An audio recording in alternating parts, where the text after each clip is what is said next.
ছেলের এখন ফাইনাল পরীক্ষা হচ্ছে, ও পড়ে ক্লাস 4-এ, ঠিক আছে। তো কালকের দিন পরীক্ষা আছে আর পরশু দিন পরীক্ষা আছে, তারপরে শেষ, মানে শনিবারের মধ্যে কমপ্লিট হয়ে যাবে। হ্যাঁ, যাই হোক, শনিবারের মধ্যে কমপ্লিট পরীক্ষা।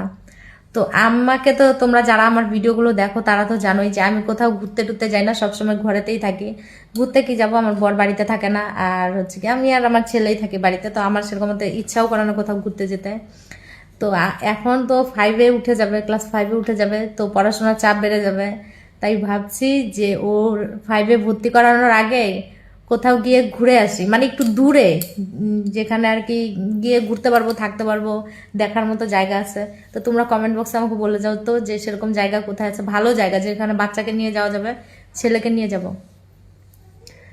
খুব ঘুরতে ইচ্ছা করছে, বড় বলেছে ঠিক আছে, ও বোঝে যে আমি একা একা বাড়িতে থাকি আর কত, বলেছে ঘুরে আসো কোথাও।